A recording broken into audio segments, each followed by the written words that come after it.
নমস্কাৰ সকলোকে মোৰ ইউটিউব চেনেলটোলৈ পুনৰবাৰ স্বাগতম জনাইছোঁ। আজি মই সকলোৰে বাবে অতি ৰিকুৱেষ্টেড ভিডিঅ' এটা লৈ আহিছোঁ আৰু সেই ভিডিঅ'টো হৈছে DHS আৰু DME ৰিলেটেড।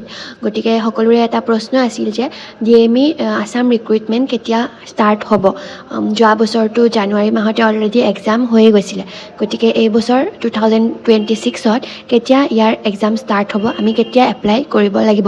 গতিকে এই ভিডিঅ'টোত মই তোমালোকক DME আৰু DHSৰ এই ডেটকেইটাৰ লগতে কি কোৱালিফিকেশ্যন লাগিব, লগতে তোমালোকৰ এজ ৰিলেক্সেশ্যন, এজ ক্ৰাইটেৰিয়া কি হ'ব লাগিব আৰু তোমালোকৰ কি ডকুমেণ্টছ লাগিব, এই আটাইখিনি কথা মই তোমালোকক আজি এই ভিডিঅ'টোৰ জৰিয়তে জনোৱাৰ চেষ্টা কৰিম। গতিকে ভিডিঅ'টো অলপো স্কিপ নকৰাকৈ শেষলৈকে চাই থাকিবা। DME আৰু DSHৰ ৰিক্ৰুইটমেণ্ট আহিছিল 2025ত আৰু প্ৰথম জানুৱাৰী মাহতে আৰম্ভণিতে 2025ৰ আৰম্ভণিতে তোমালোকৰ DME DHSৰ এপ্লিকেশ্যনৰ কাৰণে ফৰ্ম আহিছিল। তোমালোকৰ ইয়াত দুটা ভাগ থাকে, এটা হৈছে গ্ৰেড 3 টেকনিকেল আৰু গ্ৰেড 3 নন টেকনিকেল। দুইটাতে তোমালোকৰ এডুকেশ্যনেল কোৱালিফিকেশ্যন হ'ব লাগিব ক্লাছ, আৰু তোমালোকৰ ইয়াত পে' স্কেল হৈছে 14,000ৰ পৰা 70,000লৈকে। আৰু লগতে আৰু বিভিন্ন ধৰণৰ এডুকেশ্যনেল কোৱালিফিকেশ্যন তোমালোকক লাগিব কেটেগৰী ৱাইজ বা জব ৱাইজ। গতিকে গোটেইখিনিৰ বিষয়ে জানিবলৈ হ'লে মই অন্য এটা ভিডিঅ' নতুনকৈ ছেপাৰেটলি বনাম। তাৰপিছত তোমালোকৰ ইয়াত এজ লিমিট থাকে।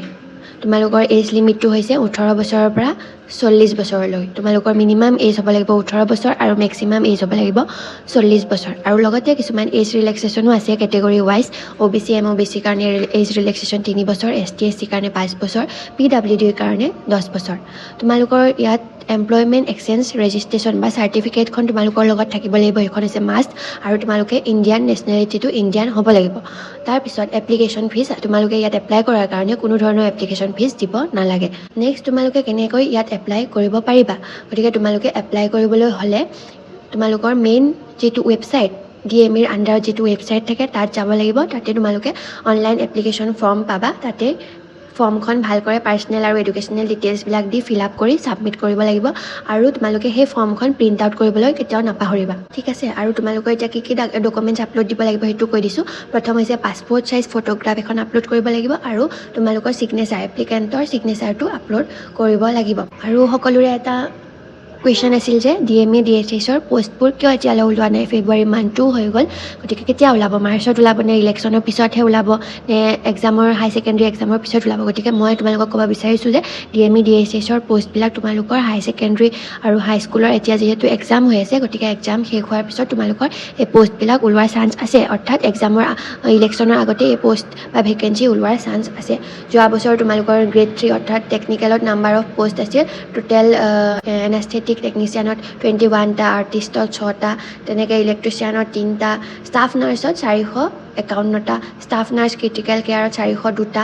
এনেদৰে টোটেল পষ্ট আছিল 1708টা। আৰু গ্ৰেড 3 নন টেকনিকেলত তোমালোকৰ টোটেল পষ্ট আছিল 765টা।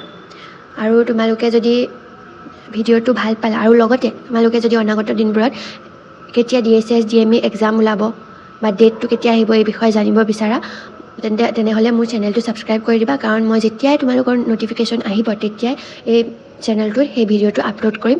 গতিকে যাতে তোমালোকে এপ্লাই কৰিবলৈ মিছ নকৰা, মোৰ চেনেলটো ছাবস্ক্ৰাইব কৰি ল'বা। আৰু এইখিনিকে কৈ মই আজিৰ এই ভিডিঅ'টো ইমানতে সামৰণি মাৰিছোঁ। ধন্যবাদ।